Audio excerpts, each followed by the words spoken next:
संसाधन एवं विकास की ये तीसरी वीडियो है। इससे पहले हमने 2 वीडियो बनाया हुआ है। इसके पहले यानी कि दूसरी वीडियो में हमने क्या पढ़ा है, पहले उसके बारे में थोड़ा सा जान लेते हैं ब्रीफ में, उसके बाद हम आगे चलते हैं, इस वीडियो का शुरुआत करते हैं।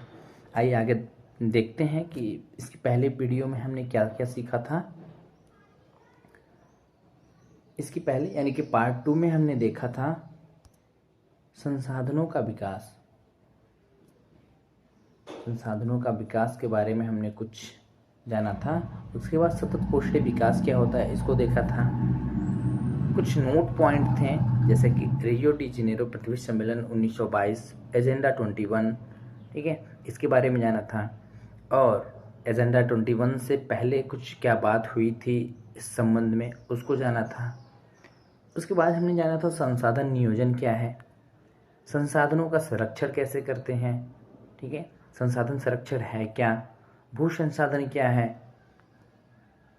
भू संसाधन का उपयोग हमारे भारत में यानी भू आकृतियों के अंतर्गत जो विभिन्न क्षेत्र हैं उसको हमने समझा था। भू उपयोग समझा हुआ था कि हमारे यहाँ यानी कि भारत में जो भी भूमि है उसका उपयोग किस किस क्षेत्र में कितना किया जा रहा है उसको हमने समझा हुआ था। ये हम भू उपयोग का कुछ आंकड़ा देखे थे, ठीक है, 1960-61 के दशक में और 2014-15 में जो कंपैरिजन करके कि जो भू क्षेत्र था उसमें किस में वृद्धि हुई किस में कमी हुई, ये सारी चीज़ें हमने देखा हुआ था। उसके बाद भारत में भू उपयोग का प्रारूप देखा हुआ था, ठीक है। नोट पॉइंट, ये जो राष्ट्रीय वन नीति 1992 आई थी इस पर हमने डिस्कस किया था। भूमि निम्नीकरण और संरक्षण के उपाय यानी भूमि निम्नीकरण क्या है, उसको संरक्षित कैसे करें, ये चीज़ हमने देखा हुआ था, ठीक है। अब हम आगे बढ़ते हैं और देखते हैं। हमने तो पहले ये देखा कि संसाधन कौन कौन से हैं, जैसे कि मृदा संसाधन है, जल संसाधन है और भी संसाधन है, ठीक है।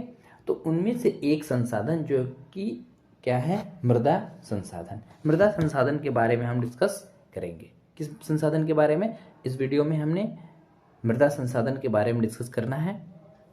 चलिए आगे बढ़ते हैं, समझते हैं कि मृदा संसाधन है क्या।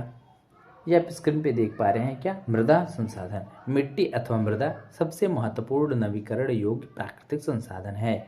नवीकरण योग्य, आप हर एक वर्ड को ध्यान में रखते हुए चलेंगे। आप ऐसा करेंगे कि हर एक वर्ड को आपको ध्यान देना है कि कौन सा वर्ड क्या कहना चाह रहा है, यानी कि नवीकरण का मतलब क्या होता है। इस हमने पहले आपको इसको समझाया हुआ है। अगर आप नवीकरण का मतलब नहीं जानते तो आप पिछली वीडियो में देख सकते हैं कि नवीकरण क्या होता है, ठीक है। तो नवीकरण योग्य प्राकृतिक संसाधन है, यह पौधे के विकास के माध्यम है, यह पौधे के विकास का माध्यम है जो पृथ्वी की विभिन्न प्रकार की जीवों पोषण करती है, जीवों का पोषण करती है। मृदा संसाधन क्या करती है, पृथ्वी पर विभिन्न प्रकार के जीवों का पोषण करती है। एक जीवंत तंत्र है। मृदा में होने वाले रासायनिक और जैविक परिवर्तन भी महत्वपूर्ण हैं। मृदा जैव या ह्यूमस और अजैव दोनों प्रकार के पदार्थों से बनी है। मृदा कैसे बनी है, जैव और अजैव यानी ह्यूमस अथवा अजैव दोनों प्रकार के पदार्थों से मिलकर बनी है। तो ये रही मृदा आपकी, ठीक है। आगे बढ़ते हैं।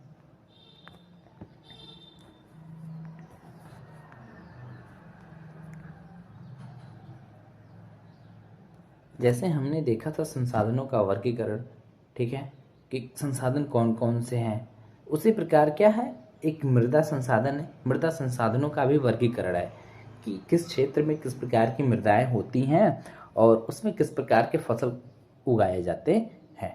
तो इस हिसाब से मृदा का वर्गीकरण किया गया है। भारत में अनेक प्रकार के उच्चावच आकृतियां यानी कि अप्स एंड डाउन्स जो होते हैं भारत में हैं, ठीक है। जलवायु पर और वनस्पतियां पाई जाती हैं, इस कारण अनेक प्रकार की मृदाएं विकसित हुई हैं। भारत में क्या अनेक प्रकार की जलवायु और मृदाएं पाई जाती हैं, ठीक है। अनेक प्रकार की उच्चावच हैं, जलवायु है, अनेक प्रकार की मृदाएं हैं।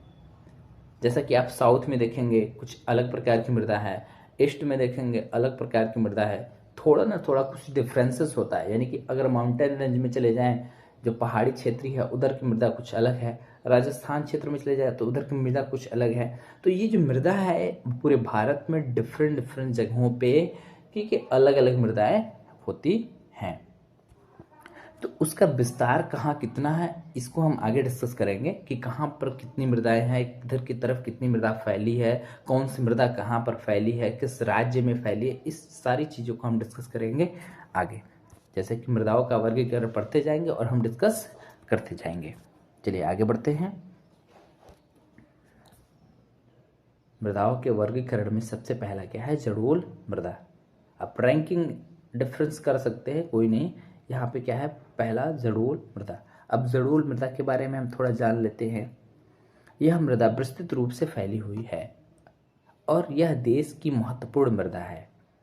देखिए ये जो जड़ोल मृदा है ये विस्तृत रूप से फैली है, इसका विस्तार भारत में बहुत ज़्यादा है। वास्तव में संपूर्ण उत्तरी मैदान जड़ोल मृदा से बना है। संपूर्ण उत्तरी मैदान कैसे बना है, जड़ोल मृदा से बना है। उत्तरी मैदान मतलब कि जो भारत का उत्तरी भाग है, उत्तरी मैदान है पर्वत के नीचे, वो सारी जो मैदान हैं वो जड़ोल मृदा से बने हैं। यह मृदा हिमालय ठीक है कि 3 महत्वपूर्ण नदी तट सिंधु, गंगा और ब्रह्मपुत्र नदियों द्वारा लाए गए निक्षेपों से बनी है।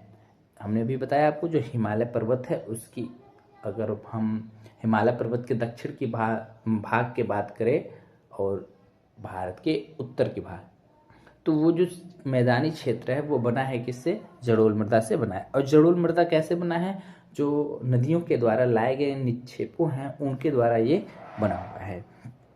एक सक्रिय गलियारे के द्वारा यह मृदा है राजस्थान और गुजरात तक फैली है। पूर्वी तटीय मैदान ठीक है विशेषकर महानदी गोदावरी कृष्णा कावेरी नदियों की डेल्टा भी जड़ोल मृदा से बने हैं। देखो ये जहाँ से नदियाँ निकलती हैं अपने निक्षेपों को लाती हुई हैं और अंततः ये कहाँ तक चली जाती हैं, समुद्र में मिल जाती हैं। तो जो हमारा पूर्वी तटीय मैदान है, विशेषकर जो पूर्वी तटीय मैदान है, जो बड़ी नदियाँ उधर गिरती हैं, निकलती जाती हैं, गिरती हैं, उसमें है महानदी गोदावरी कृष्णा और कावेरी। इन सभी नदियों के द्वारा जो भी डेल्टा बनाए जाते हैं वो भी जड़ोल मृदा के बने होते हैं। ठीक है, जैसे ये गंगा सिंधु ब्रह्मपुत्र द्वारा निक्षेप ला करके भारत के उत्तरी भाग पे क्या है, उत्तरी मैदान में जड़ोल मृदा बनी है। ठीक उसी प्रकार से पूर्वी तट पर जो महानदी गोदावरी है और कावेरी नदियां हैं उनके निक्षेपों के द्वारा जड़ोल मृदा का निर्माण हुआ है। हमने समझा क्या, जड़ोल मृदा। चलिए आगे बढ़ते हैं। आप ध्यान दीजिएगा एक एक वर्ड को। जड़ोल मृदा रेत, सिल्ट और मृत्तिका के विभिन्न अनुपात पाए जाते हैं। जो जड़ोल मृदा है उसमें कौन कौन से, जैसे कि रेत, सिल्ट और मृत्तिका के विभिन्न अनुपात पाए जाते हैं। आयु के आधार पर जड़ोल मृदा 2 प्रकार की है, पुरानी जड़ोल मृदा बांगर और नया जड़ोल मृदा खादर। यानी जड़ोल मृदाएं भी 2 प्रकार की होती हैं, बांगर और खादर। ठीक है, तो जो पुराना जड़ोल होता है उसको बांगर कहते हैं और जो नया जड़ोल होता है वो खादर कहते हैं। बांगर मृदा में कंकड़ ग्रंथियों की ज़्यादा ठीक है मात्रा ज़्यादा होती है। जो बांगर मृदा होते हैं उसमें कंकड़ ग्रंथियों की मात्रा क्या होती है, ज़्यादा होती है। आपने कभी कभी देखा होगा कि जो मिट्टी है उसके अंदर क्या है, कंकड़ ज़्यादा होते हैं, तो वो जो बांगर मृदा है उसमें कंकड़ ज़्यादा होते हैं उस मिट्टी में। खादर मृदा में बांगर मृदा की तुलना में ज़्यादा महीन कण पाए जाते हैं। ये जो खादर मृदा है इसमें बांगर मृदा की तुलना में जो कंकड़ है या कण है वो महीन पाए जाते हैं। अधिकतर जड़ोल मृदाएं पोटास, फास्फोरस और चूना युक्त होती हैं। जो जड़ोल मृदाएं हैं वो पोटास, फास्फोरस और चूना युक्त होती हैं। इससे क्या फसल का उत्पादन भी अच्छा होता है। इनको गन्ने, चावल, गेहूं और अन्य अनाज और दलहन फसलों की खेती के लिए उपयुक्त बनाती हैं। इसमें जो मौजूद तत्व हैं ठीक है, ये चीज़ें आपको गन्ने, चावल, गेहूं या अन्य अनाज दलहन फसलों की खेती के लिए क्या उपयुक्त होती हैं। तो जड़ोल मृदा की ये विशेषता है। और जड़ोल मृदा पाई कहाँ जाती हैं, ये चीज़ें भी यहाँ पे हमने देखा। जड़ोल मृदा के प्रकार कौन से हैं वो हमने देखा। जड़ोल मृदा में किन किन का अनुपात है उनको हमने देखा। किस फसल के लिए सबसे उपयोगी है, हमने वो देख लिया। अब आगे बढ़ते हैं, ठीक है, आगे बढ़ते हैं, आगे की मृदाएं देखते हैं। उसके बाद क्या है, काली मृदा। क्या, काली मृदा। इन मृदाओं का रंग काला है और इन्हें रेगर या रेगूर कहीं पे कहते हैं, रेगर या रेगूर मृदा भी कहा जाता है। काली मृदा कपास की खेती के लिए उचित समझी जाती है और काली कपास मृदा के नाम से भी जाना जाता है। जो काली मृदा है इसको काली कपास के नाम से, जो काली कपास मृदा है इसके नाम से भी जानते हैं। क्यों? क्योंकि इसमें कपास की फसल बहुत अच्छी होती है। काली मृदा कपास की फसल के लिए बहुत अच्छा है, इसलिए इसको हम क्या, काली कपास मृदा के नाम से भी जानते हैं। इस प्रकार मृदाएं दक्कन पठार बेसाल्ट क्षेत्र के उत्तरी पश्चिमी भाग में पाई जाती हैं और लावाजनक शैलों से बनी हैं। ये मृदाएं, यहाँ पे देखिए मृदाएं होगा, ये मृदाएं महाराष्ट्र, सौराष्ट्र, मालवा, मध्य प्रदेश और छत्तीसगढ़ के पठार पर पाई जाती है और दक्षिण पूर्वी दिशा में गोदावरी कृष्णा नदी की घाटियों तक फैली है। देखिए इसका फैलाव कहाँ तक है, जो काली मृदा है इसका फैलाव कहाँ तक है, ठीक है, काली मृदाओं का फैलाव कहाँ तक है। महाराष्ट्र, सौराष्ट्र, मालवा, मध्य प्रदेश, छत्तीसगढ़ कि ये पठार जो पाए जाते हैं इसमें मिल जाएगा। दक्षिण पूर्वी दिशा में गोदावरी और कृष्णा नदी की घाटियों तक फैली है ये मृदा है। और काली मृदा कपास के लिए सबसे महत्वपूर्ण मृदा है। इसको रेगुर या रेगर भी कहते हैं, रेगर मृदा के नाम से भी जानते हैं। चलिए आगे बढ़ते हैं। काली मृदा के बाद है लाल और पीली मृदा। लाल और पीली मृदा कहाँ पाई जाती है उसको डिस्कस कर लेते हैं। लाल मृदा दक्कन के पठार के पूर्वी और दक्षिणी हिस्सों में, ठीक है, रावेदार आग्नेय चट्टानों पर कम वर्षा वाले भागों में विकसित हुई है। लाल और पीली मृदाएं उड़ीसा, छत्तीसगढ़, मध्य गंगा मैदान के दक्षिणी छोर पर और पश्चिमी घाट की में पहाड़ी पद पर पाई जाती हैं। इन मृदाओं का लाल रंग रवेदार आग्नेय रूपांतरित चट्टानों के लौह धातु के प्रसार के कारण हुआ है, ठीक है, कारण है। इनका पीला रंग इनमें जलायोजन के कारण हुआ है। जो लाल और पीली मृदाएं हैं, तो जो लाल रंग है उसमें आयरन यानी कि जो धातु है, लौह धातु, उसकी मात्रा अधिक है। इसकी वजह से क्या है, वो मृदा लाल है, वो मृदा लाल है। अब जो पीला रंग है, वो पीला रंग क्या है, ये जलायोजन के, इसमें जल की मात्रा अधिक होने की वजह से उस मिट्टी का रंग क्या हो गया है, पीला हो गया है। तो पीला और लाल रंग इसकी वजह से है। और ये कहाँ पाई जाती है लाल और पीला मृदा, ये आप यहाँ पे देख पा रहे हैं। इससे पहले जो मैंने काली मृदा बताया था, ठीक है, इससे पहले ये काली मृदा बताया था, ये बहुत ही इंपॉर्टेंट मृदा है, ये बहुत ही इंपॉर्टेंट मृदा है, इसको आप ध्यान में रखिएगा। चलिए आगे बढ़ते हैं। अगला क्या है, लेटराइट मृदा। क्या है, लेटराइट मृदा। लेटराइट शब्द देखिए, यहाँ पे लेटराइट शब्द की उत्पत्ति कहाँ से हुई है। लेटराइट शब्द ग्रीक भाषा के शब्द लेटर से लिया गया है, जिसका अर्थ है ईट। क्या है, ईंट, यानी कि जो ब्रिक हम कहते हैं, ब्रिक्स, ईट। लेटराइट मृदा का निर्माण उष्णकटिबंधीय तथा उपोष्णकटिबंधीय जलवायु क्षेत्रों में आर्द्र तथा शुष्क ऋतुओं के बाद एक आने के कारण होता है। लेटराइट मृदा अधिकतर गहरी अम्लीय, यानी कि इसकी जो अम्लीयता होती है वो ज़्यादा होती है, इसकी अम्लीयता ज़्यादा होती है।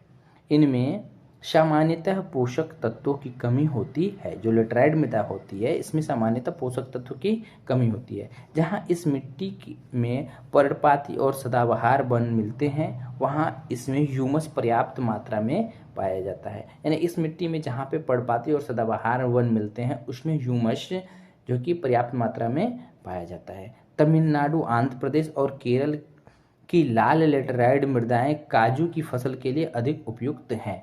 यानी जो तमिलनाडु, आंध्र प्रदेश और केरल की लाल लेटराइट मृदाएं हैं वो काजू की फसल के लिए बहुत ही अधिक उपयुक्त है।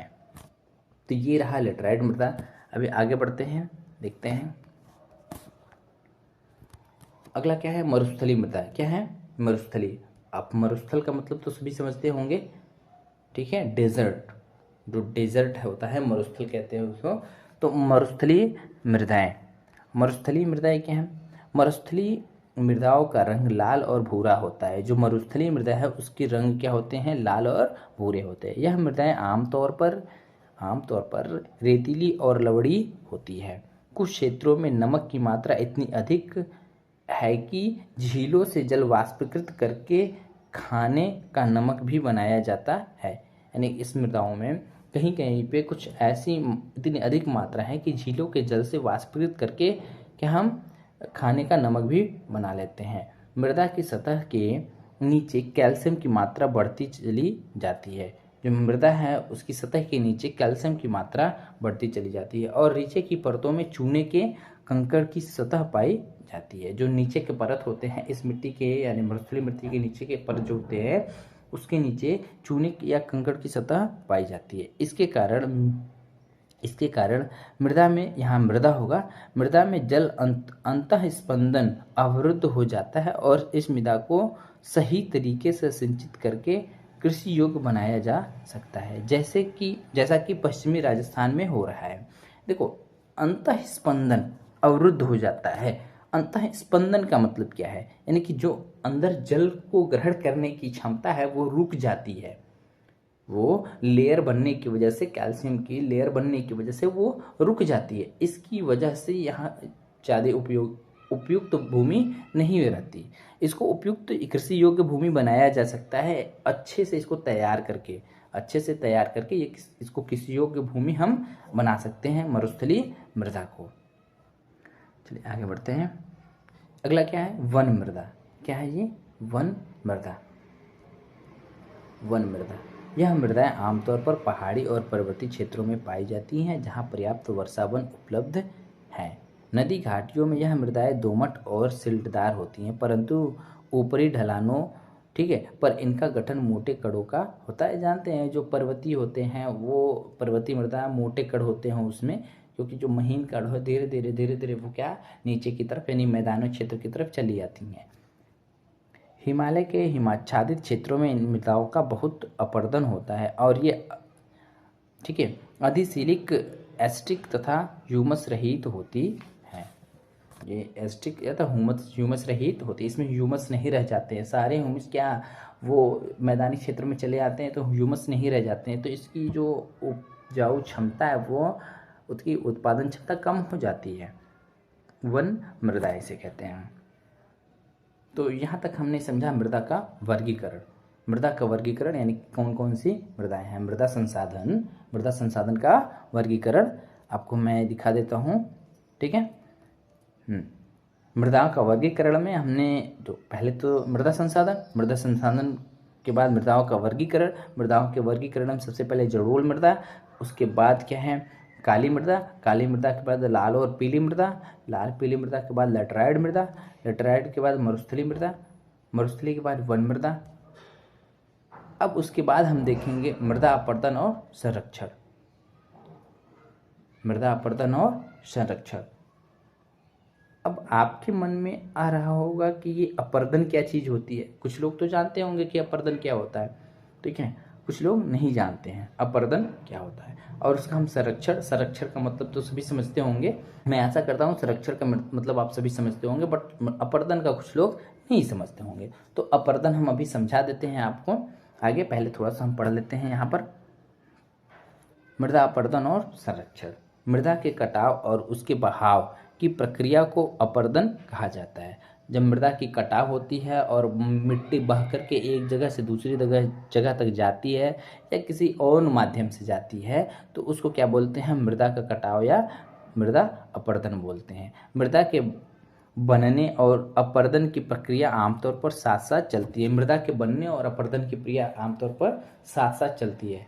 जैसे कि मृदा का अपरदन होता है तो मृदा बनती भी है कभी कभी, क्या मतलब ये साथ साथ चलते हैं। मृदा का अपरदन भी होता है, मृदा बनती भी है, ठीक है, दोनों साथ साथ चलती हैं और दोनों में संतुलन होता है। परंतु मानवीय क्रियाएं जैसे वनोन्मूलन, अति पशुचरण और निर्माण और खनन इत्यादि से कई बार यह संतुलन भंग हो जाता है। जैसे कि जो मृदा अपरदन है, ठीक है, मृदा बनने की प्रक्रिया है, यह मानवीय क्रियाओं द्वारा कभी कभी अवरुद्ध कर दिया जाता है। यानी कि हम अधिक वनोन्मूलन कटाई कर देते हैं, वनों की अति पशुचारण करा देते हैं, इसमें खनन कर देते हैं, तो क्या होता है कि हमारी मृदा को नुकसान पहुंचता है। तो ये संतुलन बिगड़ जाता है, जो रेशियो बनाकर चलती हैं मृदाएं, ये संतुलन बिगड़ जाता है। तथा प्राकृतिक तत्व जैसे पवन, हिमनदी और जल मृदा अपरदन करते हैं। मृदा अपरदन होता कैसे है? जल के द्वारा भी होता है, हवा के भी द्वारा होता है, मनुष्य के द्वारा भी होता है यह। तो खासतौर से ये जो मृदा अपरदन शब्द है, अपरदन का मतलब होता है कि मिट्टी को एक स्थान से दूसरे स्थान तक ले जाना। वो मीडियम कोई भी हो सकता है, किसी भी, जैसे जल के माध्यम से बहकर चला गया, हवा के द्वारा उड़ाकर लेकर चला गया, हमने लेकर चला गया उसको, हमने यानी मनुष्य लेकर चले गए, तो ये क्या मृदा अपरदन है। मृदा संरक्षण निम्न प्रकार से किया जा सकता है। अब मृदा अपरदन हमने समझ लिया, तो मृदा संरक्षण समझ लेते हैं। तो मृदा संरक्षण करने के लिए हम क्या पेड़ लगा देते हैं। हम अगर ढेर सारे पेड़ लगा देंगे तो बारिश होगी, बारिश की पानी निकल जाएगी और जो मिट्टी है, पेड़ की जड़ें मिट्टी को पकड़ कर रखेंगी, तो हम पेड़ लगा कर के मृदा अपरदन को रोक सकते हैं। तो कहने का मतलब हम मृदा को संरक्षित कर सकते हैं पेड़ लगा करके। फसलों के बीच घास की पट्टी लगाकर, अगर हम फसल बोए हुए हैं उसके बीच कोई घास की पट्टी लगा देती हैं, ठीक है, उससे क्या हम अपने जो मृदा है उसको संरक्षित कर सकते हैं, अपरदित होने से बचा सकते हैं।